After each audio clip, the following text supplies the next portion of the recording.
Hello movie lover, कैसे हैं आप सब। तो मूवी लवर, आज हम आपके लिए अभी हाल ही में आई हुई नई मूवी लेकर के आए हैं। तो आइए देखते हैं मिलकर हम लोग इसकी कहानी। तो मूवी की शुरुआत शहर भर में लगे पोस्टर को दिखाते हुए होती है। पोस्टर पर लिखा था कि हमें अपनी डिटेक्टिव एजेंसी के लिए एक हेल्पर की जरूरत है। ये नोटिस पढ़कर विकी नाम का एक लड़का उस पर लिखे पते पर पहुंच जाता है, जहां हम डोमिनिक को देखते हैं जो इस एजेंसी का मालिक है। विकी की आवाज देने पर डोमिनिक बाहर आता है और उससे यहाँ आने की वजह पूछता है। तो विकी उसे एडवर्टाइजमेंट के बारे में बताते हुए कहता है कि सर, मुझे आपके साथ काम करना है। तब थोड़ा सोचने के बाद डोमिनिक उसे अपने यहाँ जॉब पर रखते हुए कहता है कि चलो बाकी बातें बाद में करेंगे, मेरे पास एक बहुत जरूरी केस आया है, उसी सिलसिले में हमें कहीं चलना है। इतना कहकर डोमिनिक उसे एक होटल में ले जाता है, जहां वो खाने का ऑर्डर देने लगता है। तब विकी उसे पूछता है कि सर, आपने मुझसे बिना कोई सवाल पूछे जॉब पर कैसे रख लिया। जिसके जवाब में डोमिनिक उसे कहता है कि ये काफी अच्छा सवाल है, अब तुम मेरी बात को ध्यान से सुनना, ये बाद में भी तुम्हारे काम आएगी। तुम्हारी आंखों के नीचे डार्क सर्कल है, इसका मतलब तुम रात में लेट सोते हो, जो एक डिटेक्टिव के लिए अच्छी बात है। दूसरा, तुम्हारे बैग पर एयरपोर्ट का टैग लगा हुआ है, यानी कि तुम अभी अभी किसी फॉरेन ट्रिप से होकर आए हो। तुमने कपड़े भी ब्रांडेड पहने हैं, इसका मतलब है कि तुम्हें पैसों का लालच नहीं है, बल्कि तुम इस काम को लेकर पैशनेट हो, इसलिए तुम मेरे पास आए हो।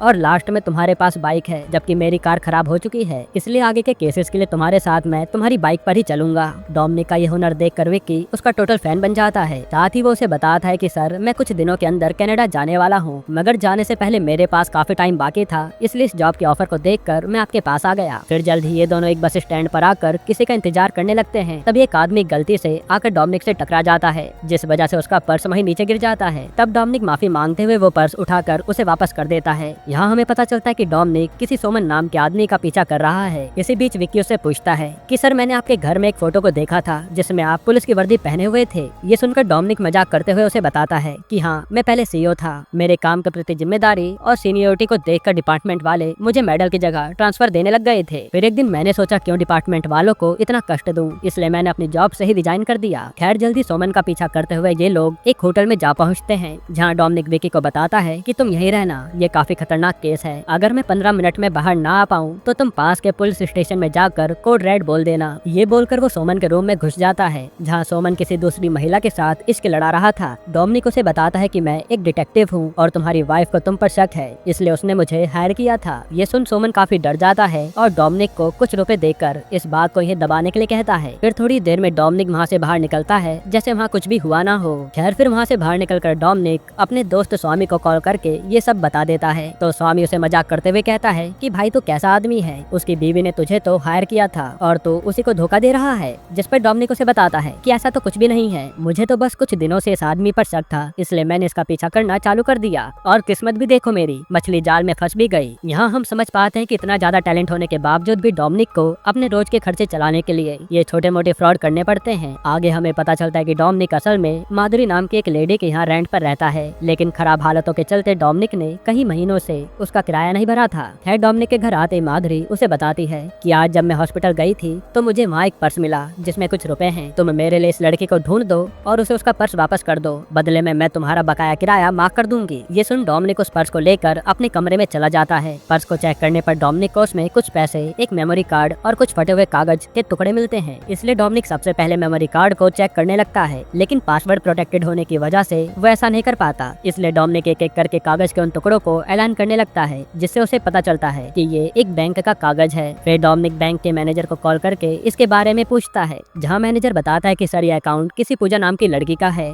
जल्दी डोमिनिक बैंक के मैनेजर से पूजा का पता लेकर उसे पर्स देने के लिए उसके घर पहुंच जाता है। हालांकि घर पर उसे पूजा की जगह उसकी दोस्त रम्या मिलती है। रम्या के पूछने पर डोमिनिक उसे सारी कहानी बताकर पर्स देने के लिए पूजा को बुलाने के लिए कहता है, लेकिन यहाँ रम्या उसे एक शॉकिंग न्यूज बताती है कि सर, हम खुद पिछले 4 दिनों से पूजा को ढूंढ रहे हैं, मगर उसका कुछ भी पता नहीं चल रहा, इसलिए हमने पुलिस में भी रिपोर्ट लिखवाई थी, लेकिन अभी तक उसका कुछ भी पता नहीं चला है। ये सुन डोमिनिक घर के अंदर घुसकर पूजा की फोटोज को देखने लगता है और रम्या से पूछता है कि क्या पूजा किसी के साथ रिलेशन में थी। इस पर रम्या उसे बताते है कि आज से 2 साल पहले वो कार्तिक नाम के लड़के के साथ रिलेशन में थी, मगर फिर उनका ब्रेकअप हो गया और पिछले कुछ दिनों से एलबी नाम का एक लड़का पूजा को फॉलो करके उसको तंग करता था। पिछले हफ्ते उसने हमारे फ्लैट पर आकर पूजा को धमकाने की भी कोशिश की थी। आगे रम्या उसे बताते हैं कि सर गायब होने से पहले पूजा कुछ टेंस दिखाई दे रही थी, इसलिए मैंने उससे पूछा भी था कि क्या हुआ। तब उसने मुझे बताया भी था कि आज मैं 2 साल बाद कार्तिक से मिलने जा रही हूँ। इस पर डोमिनिक उससे कार्तिक का एड्रेस मांगता है, लेकिन रम्या के पास उसका कोई एड्रेस नहीं था। फिर डोमिनिक ये सारी बात जाकर माधुरी को बताता है, मगर माधुरी उसे कहती है कि चाहे जो भी हो जाए मेरे लिए तुम उस लड़की को ढूंढो, बदले में मैं तुम्हारा पुराना कर्जा भी माफ कर दूंगी। दरअसल कुछ समय पहले माधुरी का लड़का भी ऐसे ही गायब हो गया था, इसलिए वो इस दर्द को समझती है और अब वो नहीं चाहती थी कि उनकी गलती की वजह से एक और इंसान गायब हो जाए। तब डोमिनिक और विकी पूजा को ढूंढने के लिए मान जाते हैं। फिर पूजा की खोज में डोमिनिक सबसे पहले एल्बी के पास जाता है और उससे पूछता है कि मैंने सुना है तुम पूजा को परेशान करते हो। ये सुनकर एल्बी और उसके दोस्त डोमिनिक पर हमला कर देते हैं, लेकिन डोमिनिक उल्टा उन्हीं को ढो डालता है। मगर ये लड़ाई होते हुए पुलिस देख लेती है और पुलिस को देखते एल्बी और उसके दोस्त वहाँ से भाग जाते हैं, लेकिन पुलिस वाले डोमिनिक और विकी को अरेस्ट कर लेते हैं। फिर थाने में एक इंस्पेक्टर विकी के पास आकर उसे समझाता है कि तुम इस डोमिनिक से दूर रहो, इसने झूठे डॉक्यूमेंट्स देकर पुलिस फोर्स ज्वाइन किया था और ये किसी के साथ भी फ्रॉड कर सकता है। खैर फिर जल्दी माधुरी आकर दोनों को थाने से निकाल लेती है। फिर घर वापस आने के बाद डोमिनिक, विकी और माधुरी तीनों मिलकर उस मेमोरी कार्ड को अनलॉक करने की काफी कोशिश करते हैं, मगर इतना ट्राई करने के बाद भी वो मेमोरी कार्ड अनलॉक नहीं होता। हालांकि कुछ समय बाद डोमिनिक अपना तेज दिमाग लगाता है और एक पासवर्ड डालता है, तब किस्मत से इस बार ये कार्ड अनलॉक हो जाता है। फिर मेमोरी कार्ड देखने पर डोमिनिक को पता चलता है कि आज से 2 साल पहले कार्तिक और पूजा एक होटल में रुके थे। ये देख डोमिनिक रम्या को कॉल करके इसके बारे में पूछता है, जहाँ रम्या उसे बताते हैं कि हाँ सर, 2 साल पहले 31 दिसंबर को कार्तिक और पूजा एक छोटी सी ट्रिप पर गए थे और इसी ट्रिप के बाद से दोनों का ब्रेकअप हो गया था। दरअसल पूजा को कार्तिक की अलमारी में एक बहुत ही महंगी साड़ी मिली थी, जिसके बारे में कभी कार्तिक ने उसे नहीं बताया था और फिर पूजा को कार्तिक पर शक हुआ और इनके बीच झगड़ा होने लगा, जिसके बाद ये दोनों अलग हो गए। अब डोमिनिक विकी से कहता है कि ऐसा क्या हुआ होगा जो पूजा 2 साल बाद विकी से मिलने जा रही थी। ये सब जानने के लिए हमें पहले कार्तिक का पता करना होगा। फिर बड़ी मुश्किल से डोमिनिक और विकी कार्तिक का एड्रेस पता करके उसके गांव पहुंच जाते हैं, जहां पहुंचकर इनकी मुलाकात कार्तिक की बहन नंदिता से होती है। नंदिता पेशे से एक क्लासिक डांसर थी। जब डोमिनिक नंदिता से कार्तिक के बारे में पूछता है तो नंदिता उसे एक शॉकिंग बात बताती है। दरअसल उसका भाई कार्तिक 2 साल से गायब है। वो बताती है कि जब कार्तिक यहाँ पर था तब मैं कोलकाता में क्लासिकल डांस सीख रही थी, लेकिन जैसे मुझे कार्तिक के गायब होने की खबर मिली तब से मैं उसका इंतजार कर रही हूँ। खैर बात हुई बातों में डोमिनिक को ये पता चल जाता है कि नंदिता एक प्रोग्राम में अपना डांस परफॉर्म करने के लिए कहीं जा रही है, इसलिए मौका देखकर डोमिनिक भी उसके साथ हो लेता है। फिर प्रोग्राम से वापस आते वक्त कुछ लोग नंदिता की गाड़ी के आगे आकर उन्हें रोक लेते हैं, जहाँ नंदिता उसे बताती है कि इसका नाम जॉन है। मेरे भाई ने इससे कुछ पैसे उधार लिए थे और मैंने इसे कई बार पैसे भी दिए हैं, लेकिन फिर भी ये नहीं मानता और उल्टा मुझे अपने साथ सोने के लिए कहता है। ये सुनकर डोमिनिक को गुस्सा आ जाता है और वो नंदिता की कार से उतरकर जॉन को मार पीट कर वहाँ से भगा देता है। तब ये देख नंदिता उससे पूछती है कि क्या सर आप पहले पुलिस फोर्स में थे। इस पर डोमिनिक उसे बताता है कि हाँ, मुझे कलर ब्लाइंडनेस की प्रॉब्लम थी और मुझे रेड कलर समझ नहीं आता था, इसलिए मैंने झूठे डॉक्यूमेंट्स बनवा कर पुलिस फोर्स तो ज्वाइन कर ली थी, लेकिन एक दिन एक केस के दौरान मैं एक रेड कलर की कार को पहचान नहीं पाया और मैंने एक गलत कलर बता दिया, जिस वजह से मेरी गलती पकड़ी गई और मुझे पुलिस की नौकरी से निकाल दिया गया। फिर वहाँ से निकलकर डोमिनिक अपने दोस्त स्वामी को कॉल करके 2 नंबर ट्रैक करने के लिए कहता है। इसके बाद डोमिनिक, विकी और माधुरी तीनों मिलकर सोच रहे होते हैं कि पूजा और कार्तिक के मिसिंग केस में कुछ तो कनेक्शन है, इसलिए इस बात का पता करने के लिए डोमिनिक और विकी कार्तिक के ऑफिस पहुंचकर उसके बॉस प्रकाश से मिलते हैं। प्रकाश उन्हें बताता है कि कार्तिक एक बहुत ही ईमानदार इंसान था।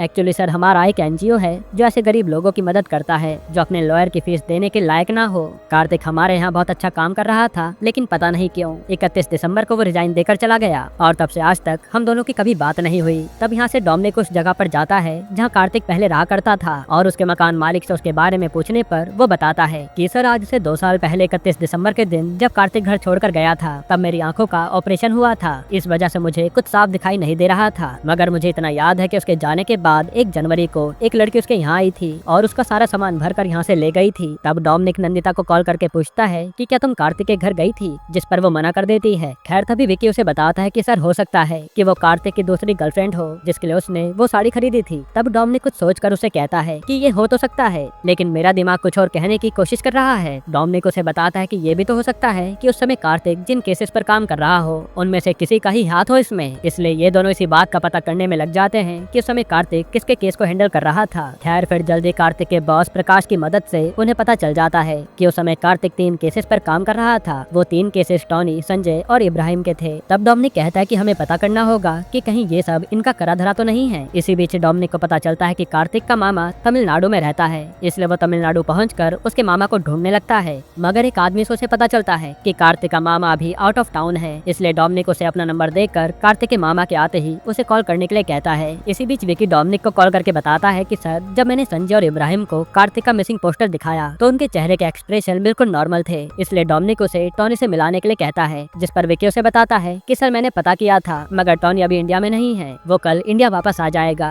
फिर अगले दिन डोमिनिक और विकी दोनों टोनी से मिलने जाते हैं और इन्होंने पहले टोनी के घर के बाहर कार्तिक का मिसिंग पोस्टर लगा दिया था, जिसे देख टोनी एकदम से आग बबूला हो जाता है। उसके एक्सप्रेशन से डोमिनिक समझ जाता है कि दाल में कुछ तो काला है। फिर जल्दी नंदिता डोमिनिक के घर आकर उसे कार्तिक के केस के बारे में पूछने लगती है। इसी बीच कुछ गुंडे आकर डोमिनिक को मारते हुए धमकी देते हैं कि पुराने केस मत खोलो वरना तुम्हें भी दबा दिया जाएगा, पर डोमिनिक को तो इस बात से कोई फर्क नहीं पड़ता। फिर कुछ ही देर बाद टोनी भी उसे कॉल करके धमकी देता है, जिससे डोमिनिक को ये कंफर्म हो जाता है कि टोनी का हाथ भी इन सब के पीछे है। इसके बाद डोमिनिक और विकी प्रकाश से मिलने उसके ऑफिस जाते हैं, लेकिन प्रकाश के न होने की वजह से ये दोनों उसका वेट करने लगते हैं। तब बैठे बैठे डोमिनिक प्रकाश का इंस्टाग्राम चेक करता है, जहाँ उसे पता चलता है कि 31 दिसंबर की फोटो में प्रकाश एकदम ठीक है, लेकिन 1 जनवरी वाली फोटो में उसको चोट लगी हुई है। ये देख डोमिनिक तुरंत विकी के साथ पूजा की माँ से मिलने के लिए चला जाता है। वहाँ डोमिनिक पूजा की माँ से पूछता है कि क्या गायब होने से पहले पूजा ने आपको कुछ बताया था, जिस पर उसकी माँ कहते कि हमारी बात मैसेज पर हो जाया करती थी। जब मेरी आखिरी बार उससे बात हुई थी तब उसने मुझे यही बताया था कि मैं अभी एक बस स्टॉप पर हूँ। ये सुन डोमिनिक उसे वही पर्स निकाल कर देता है जो उसे माधुरी ने दिया था। यहाँ डोमिनिक एक और शॉकिंग चीज रिवील करता है कि जो आदमी उससे बस स्टॉप पर टकराया था वो असल में एक चोर था। पर्स चोरी करने के बाद वो एक हॉस्पिटल में गया, जहाँ उसने पर्स से मोबाइल निकाल कर उसे वहीं छोड़ दिया था और ये बाद में माधुरी को मिल गया था। खैर अगले दिन डोमिनिक और विकी दोनों प्रकाश को एक हनी ट्रैप में फंसाकर एक जगह पर बुलाते हैं, जहाँ एक डमी गन की मदद से डोमिनिक उसको डराते हुए बताता है कि मैंने तुम्हारा इंस्टाग्राम को चेक किया था, 31 दिसंबर को तो तुम्हारे कोई चोट नहीं लगी थी मगर 1 जनवरी को तुम्हारे सर पर चोट थी। ये सब कहकर डोमिनिक उससे कार्तिक के बारे में पूछने लगता है। तब प्रकाश डर के मारे सच बताने के लिए रेडी हो जाता है और यहाँ से सीन फ्लैशबैक में जाता है, जहाँ न्यू ईयर पार्टी करने के लिए प्रकाश और टोनी एक जगह पर इकट्ठा हुए थे।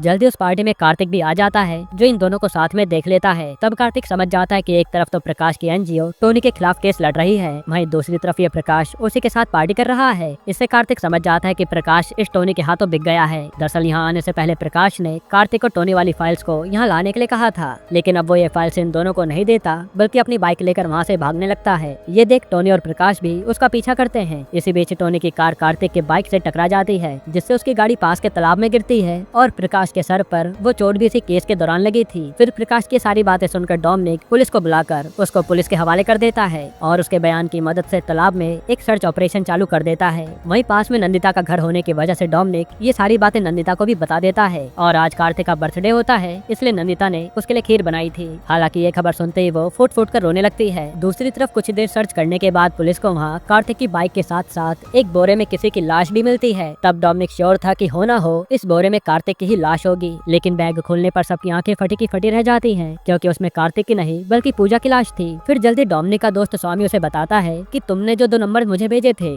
मैंने उन्हें ट्रैक कर लिया है, लेकिन उन दोनों नंबर के बीच कोई भी बातचीत नहीं हुई है। लेकिन एक बात है, इनमें से जब एक नंबर बंद हुआ तब जाकर दूसरा नंबर चालू हुआ था। ये सुन डोमिनिक पूजा की माँ को कॉल करके उनके बीच हुई सभी बातों की चैट को अपने मोबाइल पर मंगवा लेता है, जिनमें नंदिता के कुछ वीडियोस और फोटोज भी होते हैं। तब डोमिनिक को याद आता है कि नंदिता ने उसे बताया था कि वो कभी पूजा से नहीं मिली है, फिर उसके मोबाइल पर नंदिता की फोटोज और वीडियोस कैसे आए। यही बात कंफर्म करने के लिए डोमिनिक एक बार फिर नंदिता से मिलने के लिए उसके घर आता है, जहाँ वो एक काम करने वाले आदमी से पूजा की फोटो दिखाकर उसके बारे में पूछता है कि क्या इस लड़के को तुमने कहीं देखा है। ये देखकर वो आदमी घबराते हुए बताता है कि नहीं सर, मैंने तो इसे कभी नहीं देखा, ये लड़की यहाँ तो कभी नहीं आई। ये सुन डोमिनिक विकी को बाहर खड़ा करके खुद नंदिता से मिलने के लिए अंदर चला जाता है। अंदर जाकर वो नंदिता को बताता है कि हमें तालाब में कार्तिक की लाश नहीं मिली। ये सुनकर नंदिता खुश हो जाती है और वो डोमिनिक से बोलती है कि चलो अच्छा हुआ, एटलीस्ट मेरी बनाई हुई खीर वेस्ट तो नहीं जाएगी, आप यहीं रुकिए, मैं आपके लिए खीर लाती हूँ। ये कहकर नंदिता अंदर चली जाती है। फिर जब वो अपना फ्रिज खोलती है तो उसमें उसी जॉन नाम के बंदे की लाश थी,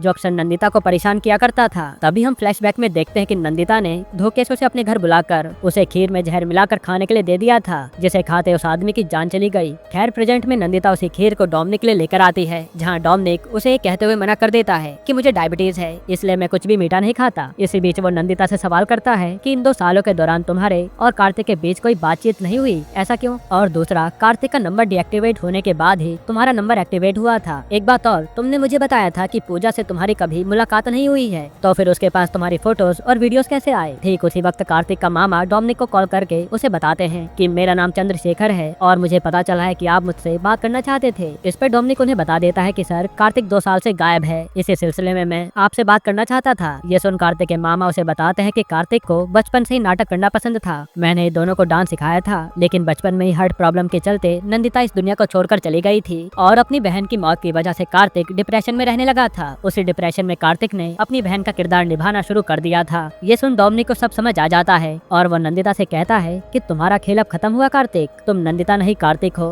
और तुम अपना जेंडर बदल कर अपनी बहन की आइडेंटिटी लेकर जी रहे हो। दरअसल जब कार्तिक का एक्सीडेंट हुआ था तो वो मरा नहीं था, बल्कि उसने मौका मिलते सर्जरी के द्वारा अपना जेंडर चेंज करवा लिया था ताकि वो अपने पुराने कर्जे से बच सके। लेकिन एक दिन पूजा नंदिता की डांस करते हुए वीडियो देख लेती है, जिससे उसे उस पर शक हो जाता है और जब वो नंदिता से इसके बारे में पूछती है तो वो साफ मना कर देती है। लेकिन जब नंदिता यानी कार्तिक को ये शक हो जाता है कि पूजा ये बात सबको बता देगी, तो इसी को लेकर दोनों के बीच में झगड़ा होने लगता है। तब नंदिता यानी कार्तिक के धक्का देने पर पूजा के सर पर चोट लग जाती है, जिससे उसकी वहीं पर मौत हो जाती है। बाद में नंदिता अपने काम वाले के साथ मिलकर पूजा की लाश को पास के तालाब में फिकवा देती है। अब प्रेजेंट डे में नंदिता अपने काम करने वाले के साथ मिलकर डोमिनिक पर भी हमला कर देती है और डोमिनिक के पेट में चाकू भी मार देती है। लेकिन बाहर बारिश होने की वजह से विक्की घर के अंदर आ जाता है और डोमिनिक को इस मुसीबत में देखकर अपनी डमी गन निकालकर दोनों को डराने लगता है। तब वो गन देखकर वो दोनों तो वहाँ से भाग जाते हैं और विक्की डोमिनिक को अपने साथ ले जाकर पास के हॉस्पिटल में भर्ती करवा देता है। फिर वो पुलिस को जाकर बोलता है कॉड रेड। ये सुनकर पुलिस वाले आसपास के एरिया की नाकाबंदी कर देते हैं, जिस वजह से जल्द ही नंदिता यानी कार्तिक और उसका साथी पकड़ा जाता है। यानी कि डोमिनिक ने ये केस सॉल्व कर दिया था और डोमिनिक की जान भी बच जाती है। यहीं पर ये मूवी खत्म होती है।